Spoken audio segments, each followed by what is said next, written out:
she was helping to recover from Hurricane Gustav, and working on like a cook truck. This trip was not uncommon to my aunt because she went to Africa on mission trips like a ton of times. And then she also was an ER nurse for her whole career. And she just was trying to like help people in any way that she could all the time. She's an amazing person.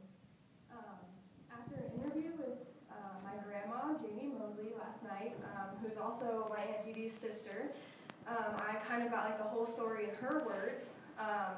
And so the purpose of my speech today is to inform you about my aunt's inspirational story, as well as to tell you a little bit about her life and some of the struggles she has, and the things that she owns that make her life a little bit easier. So in September of 2008, she went with this disaster relief team down there. They're working on a cook truck, which is an 18-wheeler, and it's just like full of ovens. It's ovens everywhere, and they make like the boxes that they send out to the shelters and like get dropped from the helicopters to the surviving people of the hurricane. And so this team decided, you know, it'd been a long hot day, it's really humid, and we're going to take a break. Well, my aunt has this quality about her where she doesn't need a break because more people need food, more people need help. And so she decided to stay and keep working. Here's the cook truck. This is like from the inside of it, and then those are the boxes that they send out. So she was working. She got really hot. So she moved to the back of the truck where there's an opening right here, and she fainted and fell out of the truck. This is the fall that she took. It was 6 feet down to the cement. So when she landed on the ground, she said after waking up after like a minute that her whole body felt like it was encased in cement, and she knew that something was seriously wrong. So her team members found her and took her to the hospital, and she was having a lot of trouble breathing on her own, really bad. Her surgeon then concluded that she had broken her C5 and C6 vertebrae. So that is these two vertebrae right here in your neck. So Christopher Reeves is somebody that a lot of people know. He fell off a horse. He broke his C2 vertebrae. The higher up on the vertebrae, the worse the damage is. And so Christopher Reeves couldn't breathe without assistance for the rest of his life. Well, my aunt broke the C5 and C6, so after 3 months in the hospital, she was able to breathe on her own without a respirator. Before then, we didn't know if she would live or not.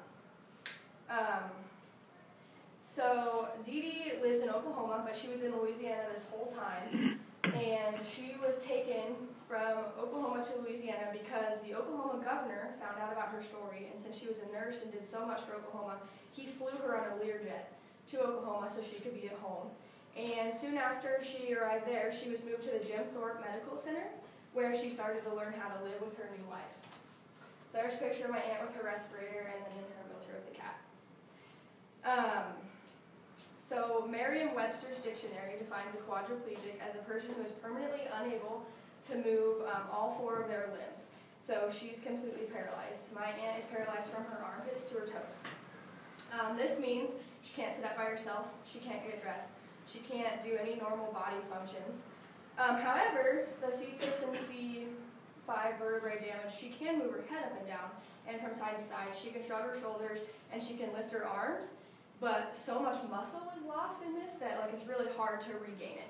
And she has no function of her fingers. We don't know why she can move her arms up and down and shrug her shoulders, but she can't open her hands. So she sits like this constantly. So this is what her new life is. She took care of so many people, and now she has to completely depend on everybody else to take care of her. So in the morning, she sits there in her bed. She can't lay over, she can't roll over, she can't get up and get water or anything, and she waits for someone to come and get her out of bed. At night, she waits for someone to put her into bed. In the morning, she has to have someone cook her coffee and her juice.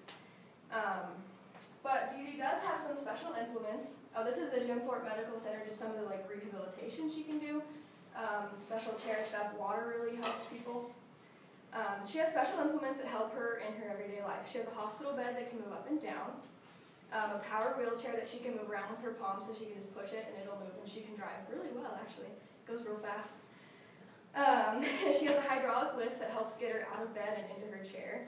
And she has things that attach with Velcro to her hands so she can brush her hair by herself, put a fork to her face, and brush her teeth. She has a computer called Dragon Speak, and it's kind of like a really good Siri, and so she can email and Skype and do all that stuff to communicate with her family. There's like one of her hydraulic chairs. And then she has this cool van that she can drive into, and they can like walk her in, and she can go anywhere she wants. Finding caregivers for this kind of problem is like super hard. It's really hard work, and they don't get paid very much. So she was lucky to find a few people that will come and get her up, get her dressed, and cook her breakfast, as well as her 4 amazing sisters who switch off every 2 weeks. And they fly to Oklahoma and take care of her for those 2 weeks. Even though my aunt got stuck in this terrible situation, she even finds time to do things she loves. She's been on several cruises with friends and family, and she volunteers at her local church with children's groups all the time.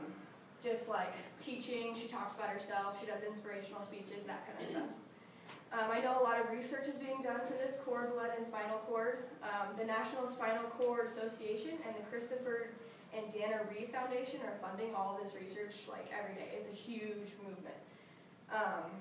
So my Aunt Deedy has had countless struggles in the past 6 years since her accident. And when she was first in a wheelchair, she noticed that people kind of didn't want to look at her, as if to make a point that they weren't staring at her. They weren't looking at the person in the wheelchair. And this is what bothered her the most. Not that she can't get out of bed, but because people kind of looked at her like she wasn't a human anymore.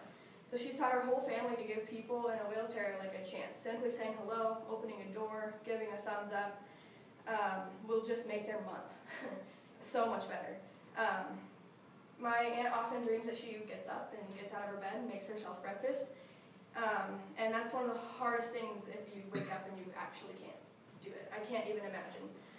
So she still finds that smile and grace and spirit that she wheels around her community every day, and she's a true inspiration to everyone she meets.